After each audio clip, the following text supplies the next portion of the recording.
내가 내 영을 줄 터이니 이런 제목으로 은혜를 나누겠습니다.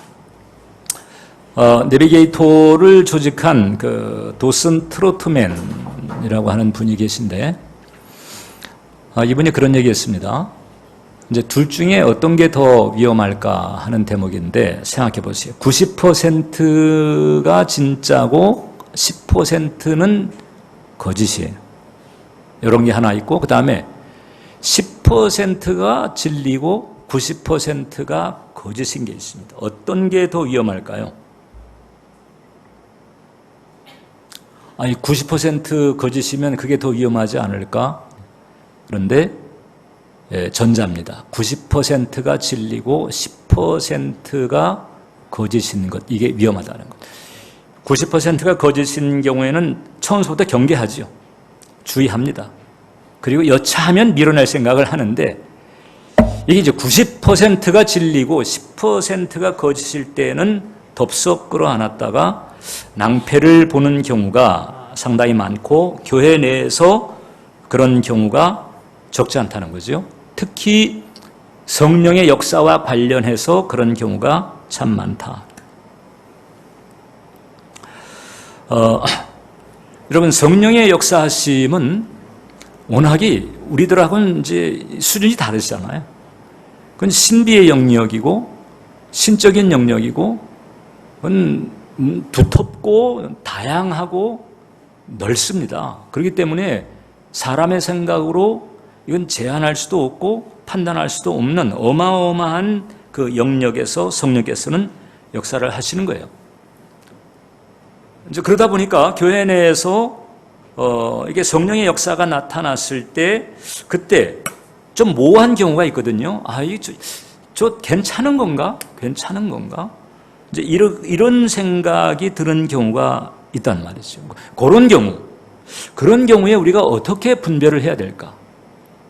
어떤 것이 진짜고 어떤 것이 가짜인지 어떻게 분별을 해야 될까? 특히 이제 이 사탄은 온통 가짜만 가지고 일하지 않습니다. 얘는 적당하게 섞어서 역사를 하는 경우가 상당히 많은 거예요. 주의를 해야 됩니다. 한 중형 교회가 있었는데 거기 이제 예쁜 자매가 이사를 온 거예요. 그래가지고 이제 그 교회를 나가 청년부를 다니게 됐어요. 청년부의 형제들이 난리가 났습니다. 그러더니 그 몇 개월 안에 그 교회 남자 청년 4명이 각각 이 자매를 만나게 됐는데 어떤 얘기를 했는고 하니 주님의 음성을 들었다는 거죠. 주님의 음성을 들었는데 내가 자매님하고 결혼해야 된다. 이건 주님의 뜻이니까 이것은 우리가 순종을 해야 된다라고 말한 청년이 4명.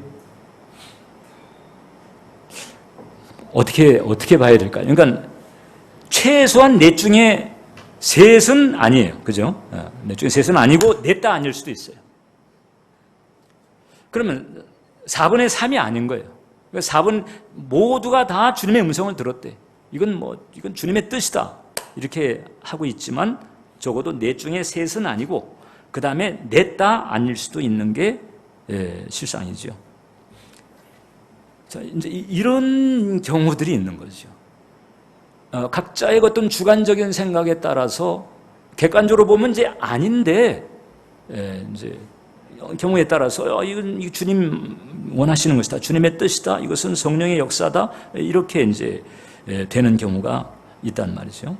그래서 그런 것들을 어떻게 구별을 할 수가 있을까? 내 신앙생활의 안정과 평화를 위해서도 상당히 중요합니다.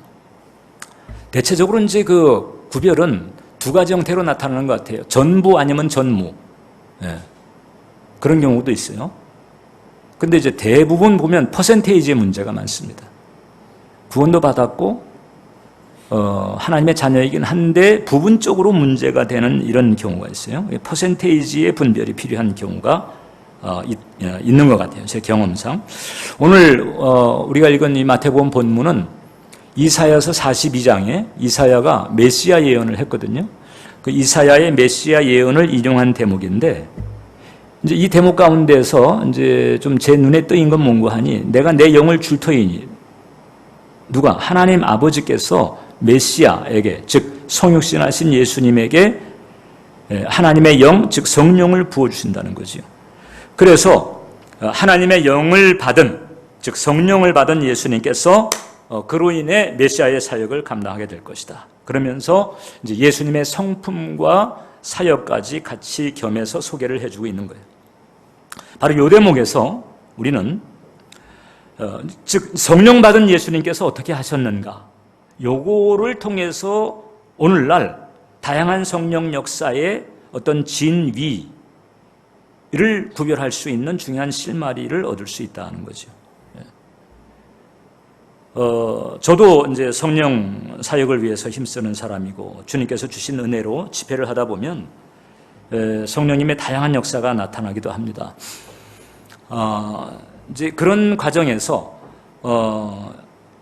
여러 가지 어떤 그 임상의 경험을 봤을 때 이 성령님의 스타일을 놓고 어떤 것이 성경적인가, 어떤 것이 성경적이 아닌가 하는 데 대한 분별을 잘 하면서 그 성령님의 역사를 순전하게 체험하는 것이 상당히 중요하다는 거죠. 왜냐하면 두 가지 이유가 있는데, 첫 번째는 우리가 성령님께 온전히 쓰임받기 위해서 그렇습니다.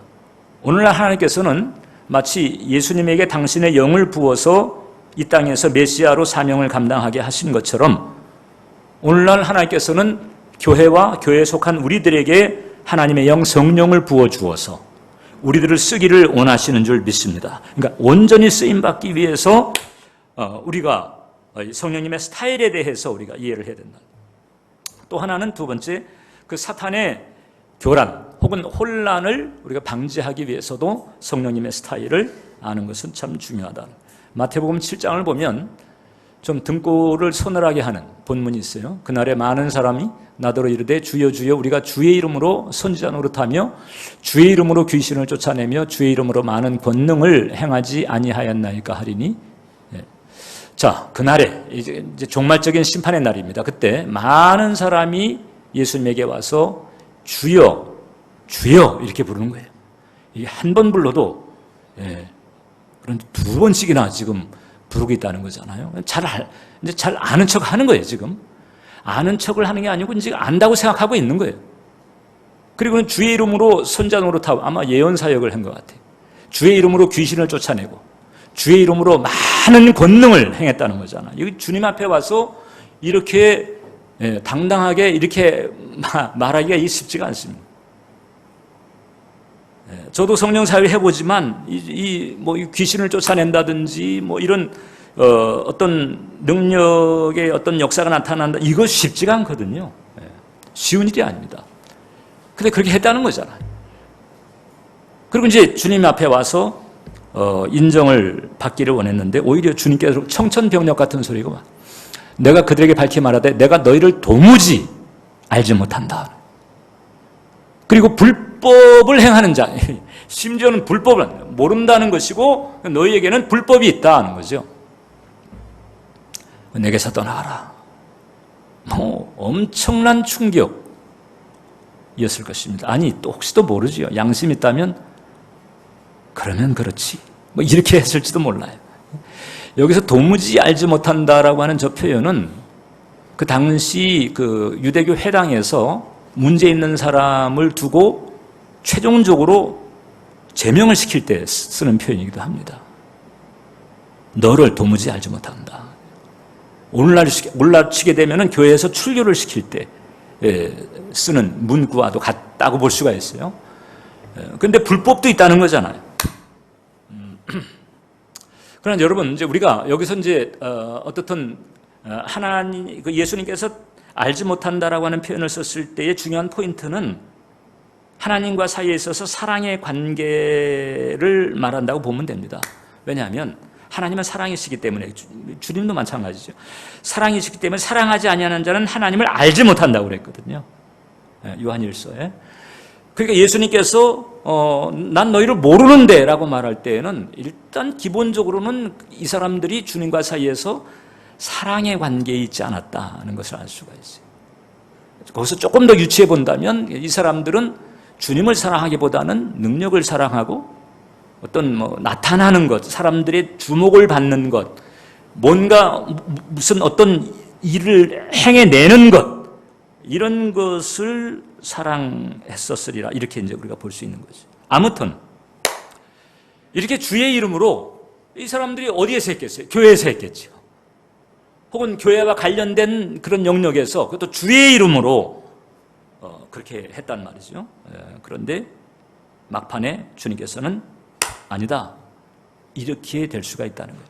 그래서 우리가 주의를 해야 된다. 사실상 성도들 중에 보면은 뭐 이렇게 예언이라든지 혹은 또 은사 사역을 받으면서 거기에서 여러 가지 그 혼란이나 심적 고통을 받는 경우도 적지가 않아요. 그 예언 사역하는 사람의 영성이 성경적이지 못하게 되면 꼭 예언 사역하고 난 다음에 이제 꼭 따라오는 부작용 중에 하나가 있습니다. 꼭 따라온다고 할 수 있지만은 부작용이 따라오게 되면 그 부작용 중에 꼭 들어가는 것 하나가 있는데, 소위 이제 이 어떤 조종 내지는 통제하려고 하는 그런 영이 역사하는 경우가 많아요. 더군다나 이제 예언을 했는데 맞잖아요.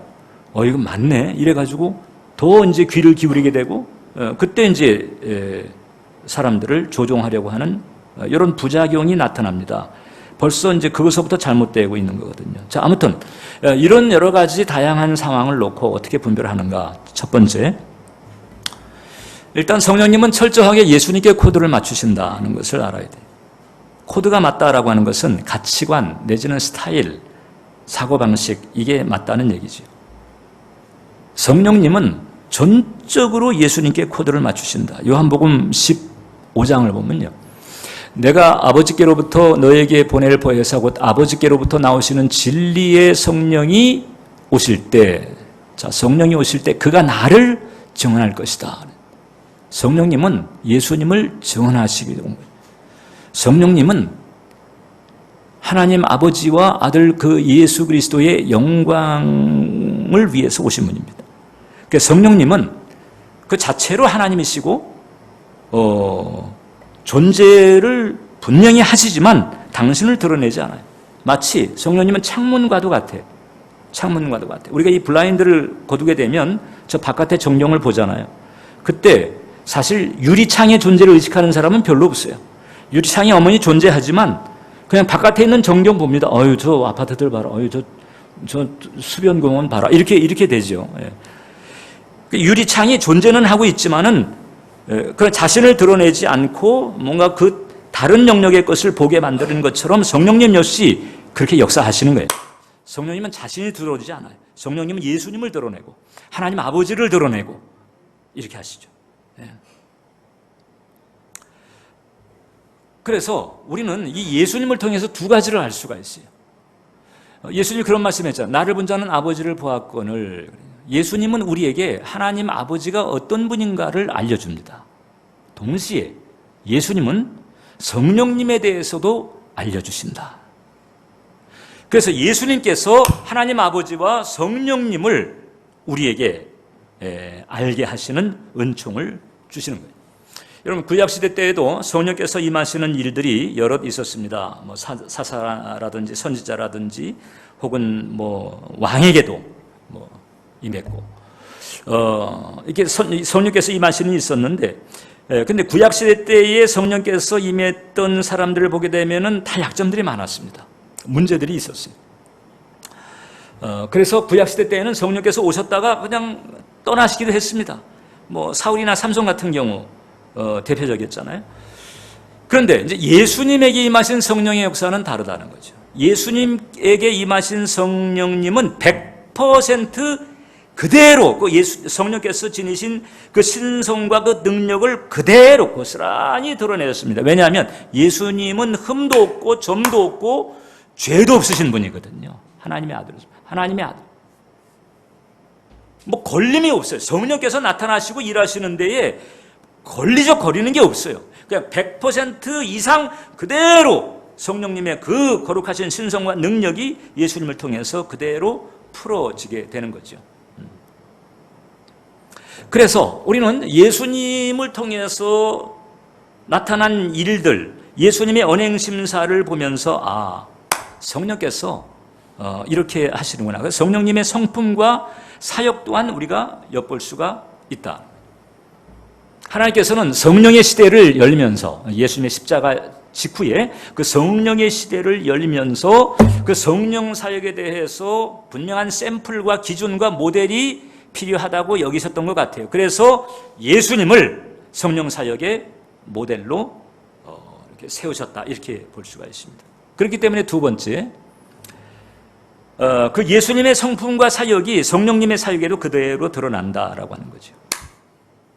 성령께서 하시는 일은 뭐 어떤 식으로 하시든 간에, 그게 성령의 열매에 관한 것이든 성령의 은사에 관한 것이든 어떤 그 분야로 나타나든 간에 성령님의 역사는 결과적으로는 예수님의 그 성품, 예수님의 사역 혹은 예수님의 영광, 여기에 초점을 두고 일하신다. 이 흐름에서 성령께서 벗어나는 일은 없어요. 그러니까 우리가 어디에 가서든 어떤 그 성령의 역사하심과 관련된 분별을 할 때, 예를 들어서 이제 은혜가 되고 감사하고 이럴 때는 괜찮은데, 그런 경우가 있잖아. 이거 괜찮은 건가? 이게 뭐지?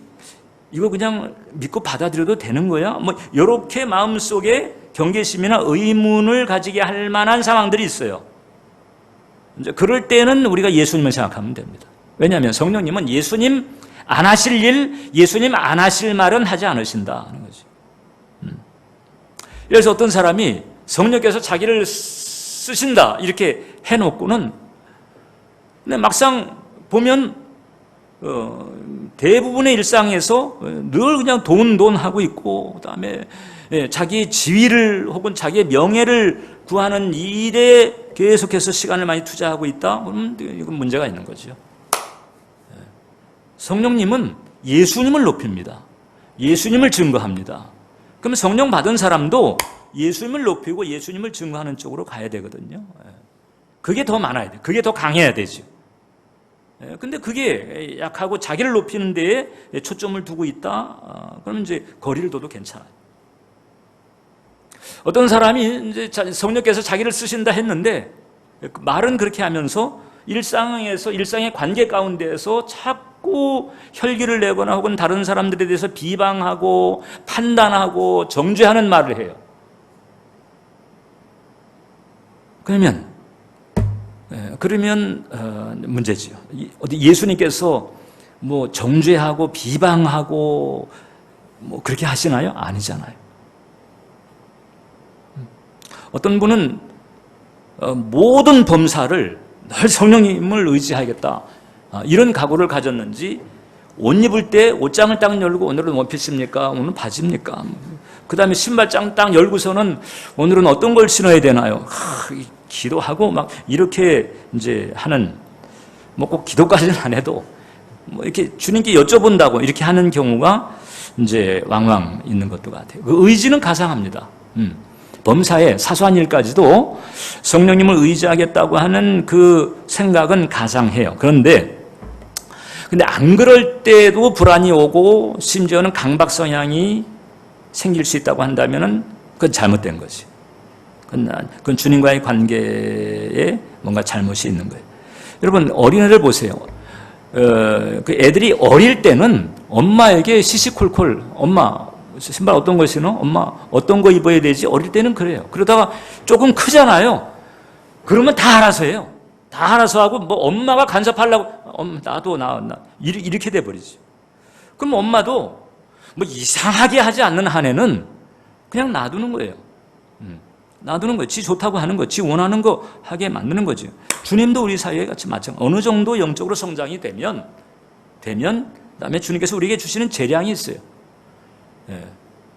그리고 성령의 그 은혜 가운데 우리에게 주신 은사나 달란트가 있기 때문에, 그래서 어느 정도 주님께서는 그런 재량을 인정하시며 우리가 원하는 것, 내가 원하는 것, 내가 바라는 것, 내가 잘하는 것을 이렇게 또 잘 감당하면서 소신 있게 할 수 있도록 밀어주시는 경우가 있다. 그래서 어떻든 결과적으로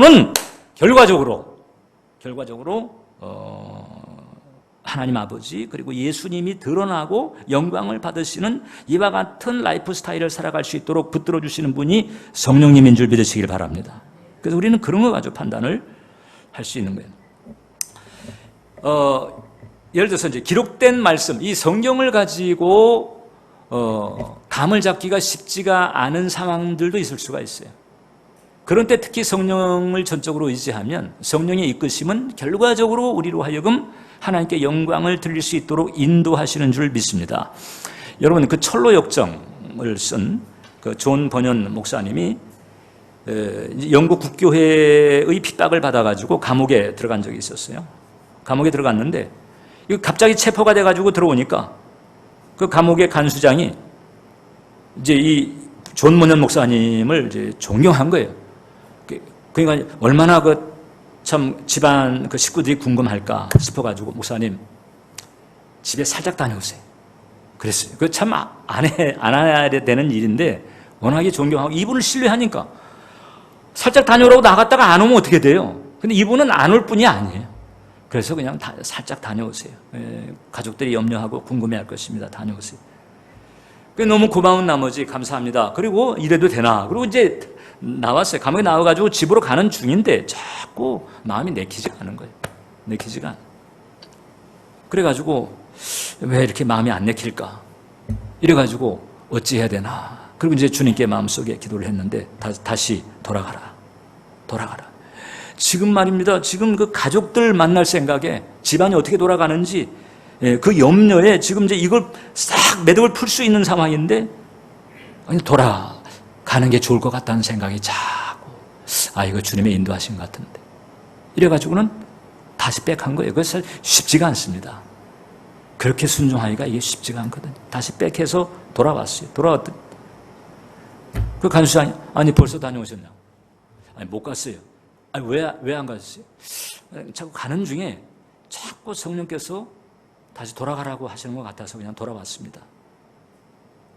이거 없는 기회인데 이런 기회가 많지가 않으면 목사님 그냥 다녀오실 걸 그러는데 그 와중에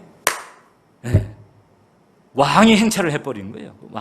왕이 그 주변에 왔다가 그만 불시에 감옥에 들어가지고 존 번연이 잘 갇혀 있나 왕으로 돌아가는 길에 들러가지고 본 거죠.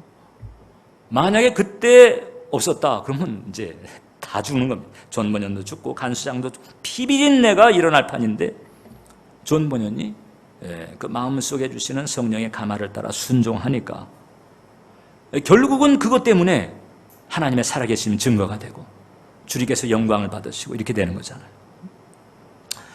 그 미국의 허버트 버터필드라고 하는 분이 계세요. 이분이 학교에서 일하기 전에 부흥사로서 이제 다니기도 했습니다. 미국의 이제 어떤 지역에 부흥회를 가서 집회를 이제 인도하게 됐는데 이 호텔이 마땅치 않은 곳에서는 그 교회 성도들의 집에서 묵는 경우도 있었거든요. 요즘 우리나라 이제 호텔이 많아져서 이제 그렇지만 예전에는 시골이라든가 이런 데는 호텔이 없잖아요. 그러니까 이제 중직자의 집에서 머문다든지 이런 경우가 많이 있었어요. 그 교회에서도 한 노부부가 저희가 우리 강사님 접대하겠습니다. 이렇게 자원해서 그래서 이제 이 박사님이 그 노부부 집에 가서 이제 자게 된 거예요.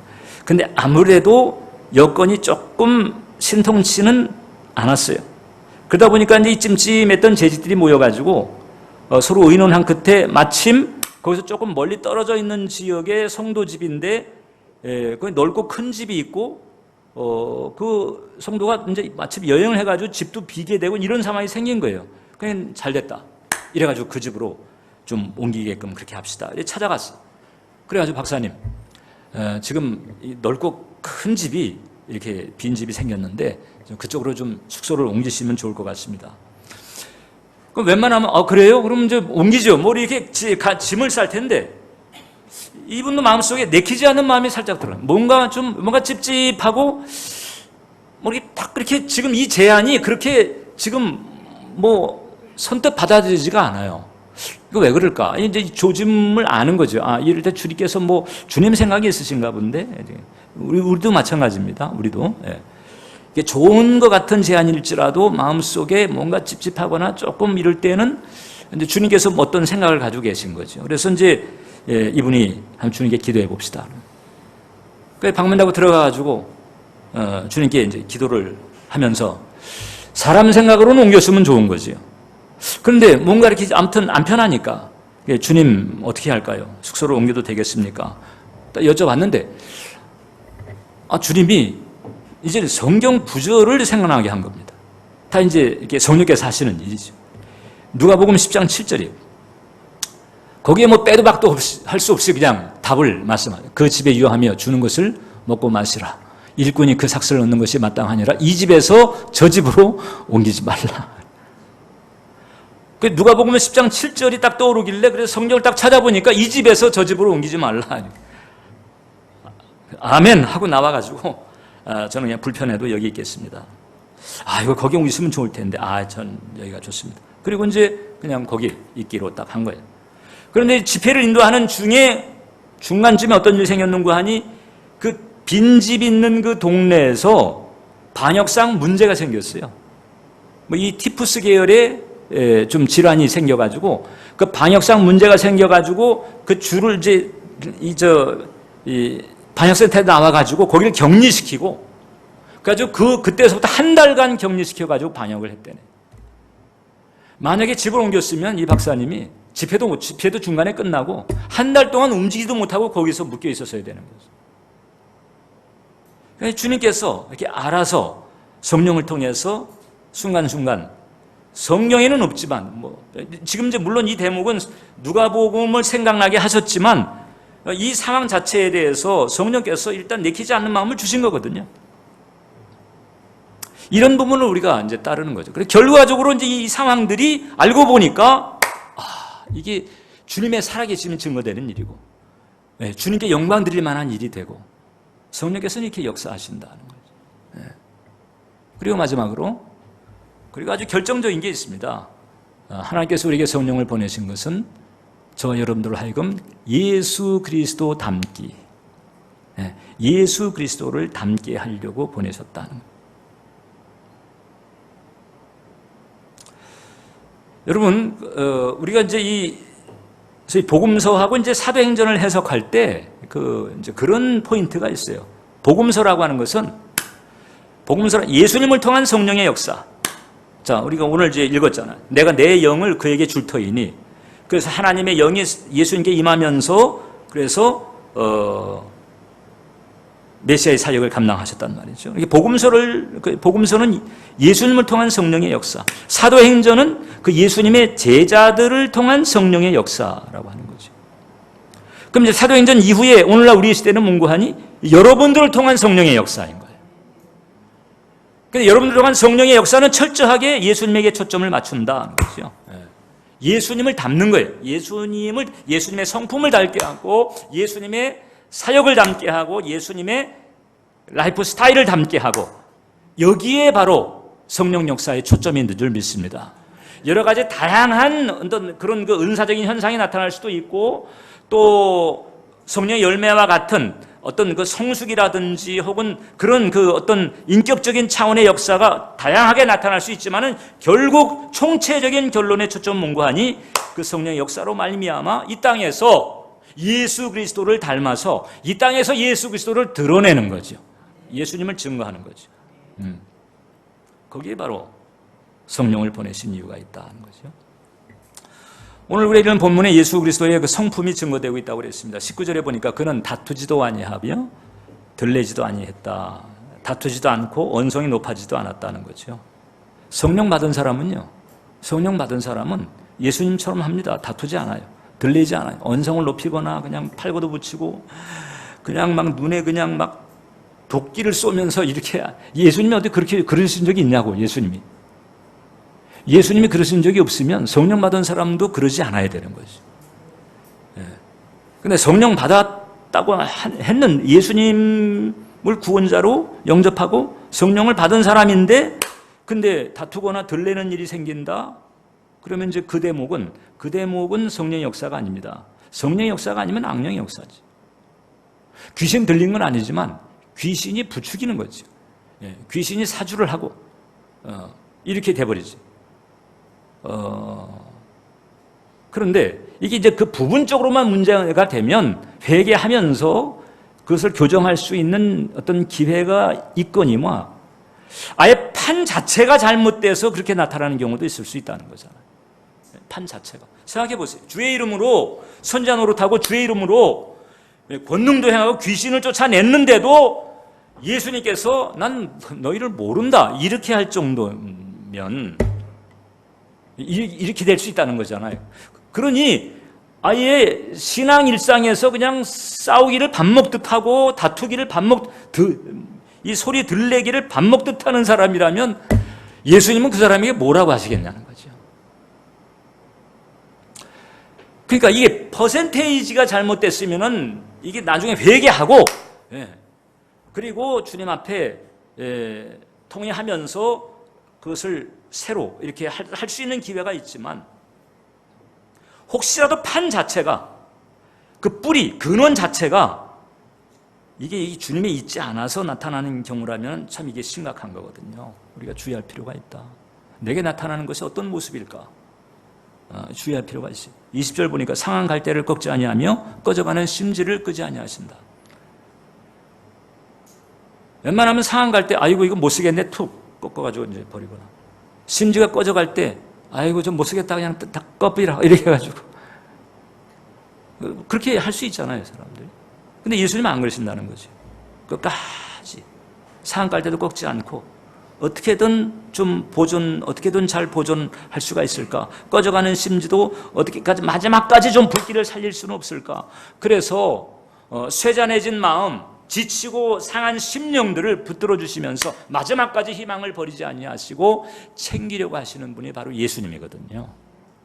성령 받은 사람에게는 이런 모습이 있어야 된다. 성령 받은 사람. 21절 보니까 이방들이 그 이름을 바라리라. 자, 보세요. 이방들. 복음서에서 이방이라고 할 때는 하나님 모르는 사람들이거든요. 자, 하나님 모르는 사람들이 어떻게 예수 이름을 바라냐? 그럼 그 사이에 뭔가 있는 거죠. 그 사이에 뭐가 있기 때문에 이방들이, 하나님 모르는 사람들이 예수 이름을 바라는 그 상황이 생기게 되는 거죠. 그럼 그 사이에 뭔가가 뭘까? 성령 받은 그리스도인들이죠. 이 성령 받은 그리스도인들이 그 성령 받은 은혜로 예수님을 증거하고 예수님을 높이고 예수님의 실력, 예수님의 능력을 또 보이고 이런 과정에서 믿지 않았던 이방 사람들조차도 예수 그 이름을 사모하고 그 이름을 붙들기를 원하는 이런 일이 생긴단 말이죠. 이 사회도 역시 성령 받은 그리스도인의 역할이라고 하는 것이 거기에 게재되어 있다라고 하는. 그래서 하나님께서는 성령 받은 그리스도인으로 하여금 예수 그리스도를 드러내게 만드는 이와 같은 사명의 길을 가기를 원하신다. 제가 아는 집사님 중에 제가 여의도에서 이제 사역할 때 있었던 일입니다. 이분이 내기바둑에 빠졌어요. 그 내기바둑이 보니까 거의 그게 게임 중독하고 비슷한 수준. 일단 거기 한번 빠져버리니까 그냥 그 공장이 있는데 공장 아침에 출근했다가 기온으로 가는 거예요. 그나마 거기라도 출근하는 날은 다행인 거고, 아예 기온으로 출근해가지고 그냥 기온에서 전화로 일 보고 직원이 결제판 가지고 기온으로 찾아오고. 그러니까 이 양반이 묵상하는 책은 늘 뭐겠어요? 바둑책이지. 바둑책 묵상하고 바둑을 두고 막 그냥 그 다음에 뭐 일수불태 뭐 이러면서 그냥 팔고도 못 치고 막 그냥 바둑판 엎어버리고 막 싸우기도 하고. 왜? 내기니까. 돈이 왔다 갔다 하니까. 근데 이분이 집사님인 거예요. 집사님. 근데 어찌어찌 하다가 그 여의도에서는 이제 그 매월 이제 그 성령 대망의 가지로 이제 오살리 그 기도원에 들어가는 경우가 있어요. 이분이 어떻게 그날 기원을 안 가고 오살리 기도원에 가게 된 거예요. 그 착각을 해. 기도원, 여기 도자가 가운데 들어가 있는데 이 기원을 안 가고 어떻게 기도원에 갔어, 이분이. 이래가지고 성령 대망에 가지는 중에 성령께서 임한 거예요. 성령을 받아버려요. 그러니까 우리가 이제 구원 받을 때 성령께서 우리를 중생케 하시잖아요. 그래서 성령이 내주하심이 있어요. 근데 이제 그런 상황에서 성령을 받는다라고 하는 것은 보통 성령 충만에 대한 비유적 표현인 거죠. 그러니까 성령 충만한 은혜를 덧입은 거예요. 그리고 이제 그냥 찬양하고 이렇게 좋은 게 있구나. 이런 게 있다니. 그러고선 이제 그날 내려왔어요. 그 다음날 버릇대로 기원에 간 거예요. 어제는 기도원, 오늘은 기원. 이렇게. 그래서 기원에 딱 가가지고 이제 앉아서 바둑을 두는데 바둑이 영 재미가 없는 거예요. 이게 까만 돌하고 이게 하얀 돌하고 이거 지금 뭐 하고 있나 내가 지금. 전혀 뭐 재미가 없어요. 그냥 다시 수를 다시 놓겠다고 해도 다시 놔라. 전에 막 싸웠어요. 안 된다고. 다시 놔라. 돈 따도 기쁨이 없고 돈을 잃어도 오기가 생기지 않아. 변화가 된 거지. 변화가. 그래서 결국은 나중에 그걸 털었다는 거예요. 재미도 없는 거. 싱겁고 재미도 없는 거. 이게 뭐라고 내가 그때 그냥 그렇게 그냥 여기 내가 사로잡혔었나. 이래가지고 툴툴 떨어버립니다. 성령의 역사가 내기 중독의 관성을 끊어버린 거예요. 그 사슬을 끊어버렸어요. 그리고 그 다음서부터는 이분이 어떻게 됐는고 하니 이제 바둑책 내려놓고 성경책 묵상하기 시작하고 그 다음에는 예수 믿는 기쁨이 갈수록 커지면서 이제 삶에서 예수님을 증거하고 바둑 중심에서 예수 중심으로 변화가 돼버린 이 성령의 역사가 그런 전환점을 가져와요. 그런 전환점. 그래서 결국 또 예수님께서 영광을 받으시게 되는 거잖아요. 또 예수님이 드러나게 되는 거잖아요. 여러분 영국에서 처음으로 구세군을 창시한 분이 이제 윌리엄 부스라고 하는 분인데 미국에서 구세군을 세운 분이 세뮤얼 로간 브랭글이라고 하는 분이에요. 저분인데 저분은 이 보스턴 법대 출신입니다. 그럼 뭐 엘리트죠. 보스턴 법대 출신이면 일단 이제 졸업 이후는 잘 나가는 사람들이다 이렇게 보면 돼. 그러다가 은혜를 받고는 에즈베리 신학대학에 들어가가지고 그래서 거기서 또 신학 공부를 했습니다. 졸업을 했어요. 그러니까 스펙이 기가 막힌 거예요. 쉽게 말하면. 그러다 보니까는 그때 미국에서 큰 교회에서 청빙이 간 거예요. 청빙이 갔는데 이분이 기도하는 중에 성령의 은혜를 받아버렸어요.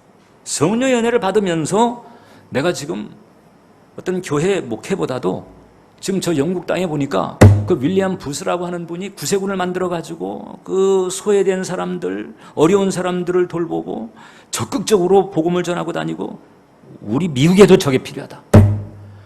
이런 생각. 그래서 미국에 구세군을 세우려 작정을 하면서 그 구세군 일을 배우기 위해서 영국에 건너간 거예요. 그래가지고 이제 그 부스를 만났죠. 그리고는 이제 자기 소개서를 딱 내는 거예요. 그 속으로는 내 스펙을 보면 뭐 이런 생각을 가졌는데 그 윌리엄 부스가 그 다음에 여기 뭐 때문에 오셨습니까? 구세군 일을 배우러 왔습니다. 왜 배우려고 하십니까? 구세군의 취지에 제가 공감을 하고 우리 미국 땅에도 이 구세군이 필요하다는 사실을 제가 절감을 했기 때문에 왔습니다. 그러면 시키는 대로 하겠습니까? 예. 그랬더니 이 윌리엄 부스가 뭐라고 그랬냐?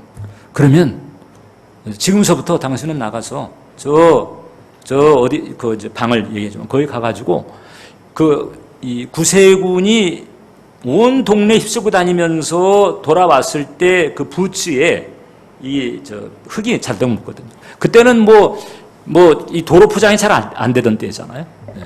그런데다가 영국 날씨가 이게 항상 이게 그냥 비 오다가 바람 불다가 비 오다가 바람 불다가 이런 데거든요. 그러니까 막 그냥 그 시내 흙이 그냥 온통 그걸 이제 다 닦는 당번이 된 거예요. 이 보스턴 법대 출신이 거기 털썩이 안에 주저앉아가지고 남의 부츠 이제 그 흙을 닦아내고 막 이렇게 하고 있는 거예요. 그러니까 속이 부글부글하죠. 내 스펙을 못 봤나? 그렇게 생각했을 거예요. 부글부글 끓어. 내가 지금 이거 하러 온 거 아닌데. 이렇게 하면서 그냥 어떤 마음을 다스리려고 애를 쓰고 있는 중에 갑자기 탁 하니 뭐가 떠올랐어요. 어떤 모습이 또 왔어요. 마지막 만찬 그 다락방에서 예수님께서 허리 수건을 동여매고 제자들 앞에 가가지고 제자들의 발을 씻어주는, 그 제자들의 발이라고 하는 게 그 양말도 없이 그냥 샌들 신고 다니면서 그냥 그 온통 먼지에 오물에 그 다 사실 덕지덕지 묻은 발이거든요. 그 발을 예수님께서 씻어주는 그 장면이 탁 오면서 천지를 지으시고 모든 만물이 그를 위해서 비롯된 그분이 그 제자의 발을 씻기는 그 모습을, 그게 주는 은혜를 받는, 주께서도 제자의 발을 씻겨주셨는데 내가 이 구두 못 닦을 게 뭐가 있나? 내가 뭐라고?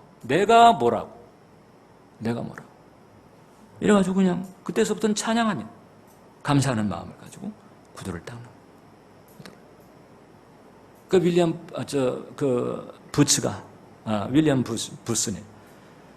부스가 그걸 보고 있다가 나중에 월컨이 됐다. 그리고 그 다음서부터 또 구세군 일을 그래가지고 미국에 그 구세군이 세워졌다는 거거든요. 저분은 나중에 존경받는 지도자가 됐습니다. 겸손한 마음, 겸손한 심령으로, 그러면서도 어마어마한 그런 역사를 이뤄냈어요. 성령께서 역사하시니까 이런 일들이 생기는 거예요. 할렐루야.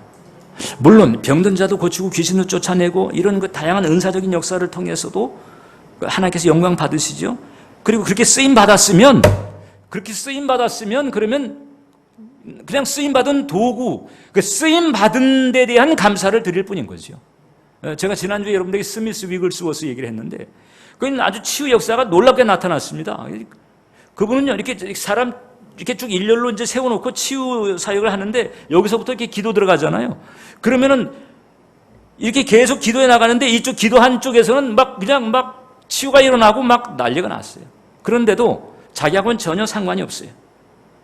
마치 그런 것, 자기하고는 전혀 상관이 없는 것처럼 이쪽 기도하고는 그 다음에 뒷문으로 그냥 빠져나갔다. 왜 그런 줄 아세요? 자기가 한 게 아니기 때문에. 자기가 한 게 아니에요. 성령께서 하신 거지. 그냥 쓰임받았을 뿐이에요. 그 관계를 계속 유지하다 보니까 성령께서도 그 스미스 위글스워스를 계속 사용하시는 거죠. 저 친구는 탈이 나지 않으니까, 덧나지 않으니까, 그러니까 계속 쓰시는 거예요. 그게 더 또 주님께 영광이 되게 만들어요. 성령님과 동행하는 사람에게 일어나는 일입니다. 사랑하는 성도 여러분, 성령께서는 여러분들을 하여금 예수님 닮게 만들고, 그 예수님의 성품만 닮는 게 아니에요. 예수님의 사역도 닮아야 돼. 그러니까 성령의 열매도 있어야 되지만 성령의 은사도 있어야 돼요. 그래서 병들어서 힘든 사람 성령의 능력으로 고쳐줄 수 있으면 고쳐줘야 되고, 예수님의 성품도 닮아야 되고, 예수님의 사역도 닮아야 되고, 예수님의 라이프 스타일을 닮아야 되고, 그러라고 성령을 부어주신 것입니다. 그래서 우리가 성령 받으면 우리가 주님 수준의 그 탁월한 능력 있는 당당한 그런 삶을 살아갈 수 있다는 거죠. 그렇게 쓰임 받을 수 있다는 게 얼마나 놀라워요. 저는 그렇게 쓰임 받기로 원해요. 한 인생 그렇게 쓰임 받다가 간다면 더 바랄 게 뭐가 있겠어요? 더 바랄 게 뭐?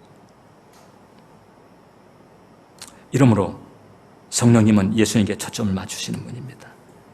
그래서 성령님을 따라 또 예수님께 영광을 드리면서 예수님께 귀하게 쓰임 받고 하나님의 기쁨이 되는 여러분 되시기를 주님의 이름으로 축원합니다. 기도하겠습니다. 살아계신 하나님 아버지, 오늘 우리에게 성령을 주신 이유를 나눴습니다.